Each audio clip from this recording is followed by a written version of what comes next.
Doctors in Canada are being told to stay away from a batch of 170,000 swine flu vaccines following 6 reports of allergic reactions. The vaccine in question was produced by GlaxoSmithKline, which insists none of the other vaccines it has distributed around the world need to be pulled. Analysts say GlaxoSmithKline stands to make more than $2.5 billion in sales in the next 6 months from the swine flu. And that's before the company introduces its latest product, a protective face mask. The company makes the second biggest selling drug for people who have caught the H1N1 virus and is working on a vaccine. Dr. Anthony Fauci, director of the National Institute of Allergy and Infectious Diseases, is joining us this morning. Dr. Fauci, good morning. Good morning. What is your best argument for the vaccine to people who feel that the chances of me or my child getting severely sick from H1N1 is so mild that I'm not willing to take a chance with a vaccine that is brand new and may have long-term side effects that we're not yet aware of? Well, first of all, if you look at what's happening with this pandemic right now, we're seeing that the susceptibility to not only infection but also to the complications of infection is skewed very much towards young people and pregnant women. Pregnant women have a 4 to 6 times greater probability of getting into serious trouble with influenza than people who are not pregnant. And if you look at the history of these vaccines... And also, I add to that, and I insist on repeating that one has to look at the total experience with a drug or a vaccine over a period of time, not simply what is in the FDA package circular.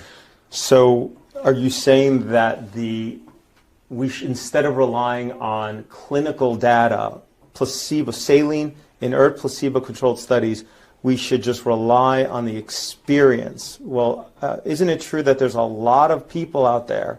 In fact, you've said used a lot of adjectives for them today so far, who are out there and say that their experience is that vaccines have caused all kinds of serious adverse reactions. You said brand new vaccine. This vaccine is made exactly the same way as we make seasonal flu every year with decades of good safety experience. So what's different about it? Something must be. Health officials around the world had believed swine flu could kill hundreds of thousands, if not millions. They introduced emergency measures and spent in excess of $20 billion on vaccines. France is one country feeling the prick of embarrassment. Officials spent a staggering $1.25 billion buying 94 million doses of H1N1 vaccine. So far, only 5 million have been used.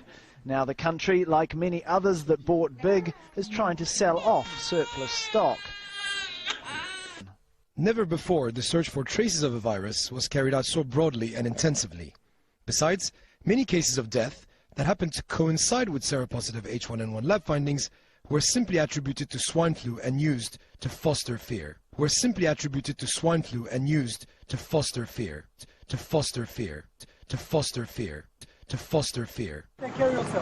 But it hasn't been the killer some predicted, when the figure of 12,000 is compared to more than 250,000 people who die of seasonal flu each year.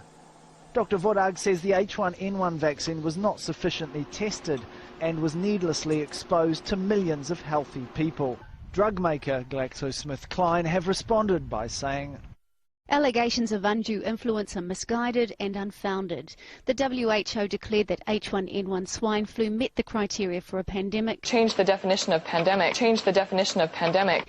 Responding to it has required unprecedented collaboration. As WHO has stated, legal regulations and numerous safeguards are in place to manage possible conflicts of interest. Once again, as pharmaceutical companies are being accused of hyping up a false pandemic. The Council of Europe is putting the virus on its winter agenda, which is now underway. The COE's head of health also claims the World Health Organization colluded with major drug companies and changed the definition of pandemic. Change the definition of pandemic. Change the definition of pandemic. Dr. Wolfgang Vodag says it ensured maximum profits but no risks for the firms. Now countries like Britain, France, and Germany have stockpiles of vaccines lying unused as infections spread far less than the panic surrounding it. And now let's hear from Dr. Wolfgang Vodag, who's in Strasbourg. Hello, Dr. Vodag.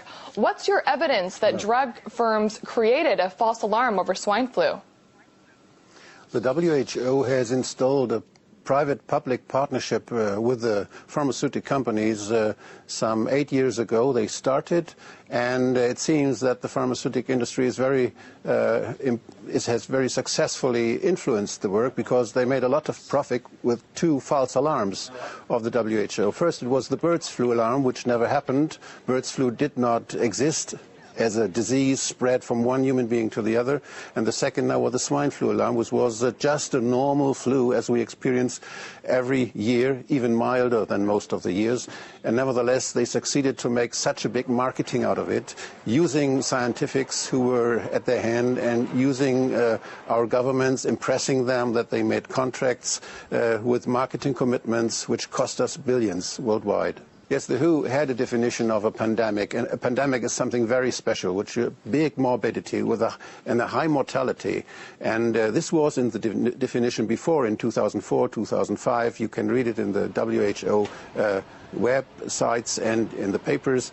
And this year, they suddenly dropped those 2 characteristics. They said nothing about the severeness of the disease, which is spreading, and they said nothing about the mortality, which is very essential for such a definition. And as the WHO was at the trigger to give the alarm for all which was prepared before, the WHO is the institution which has the biggest responsibility in this case. They continued even telling us that there may be a second wave,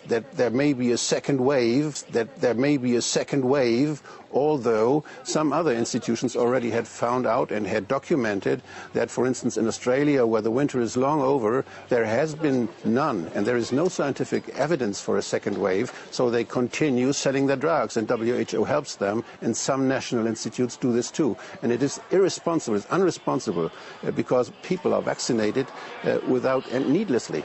And it makes a damage to people. There may be side effects, and it costs a lot of money, but I think the side effects and the giving children to vaccination, which is not necessary, when it's even not proved that the vaccinations of children help something, and the vaccines are not tested with children. So there's so many things happening, and WHO is just covering all this and saying this is a good thing. It's incredible what's happening.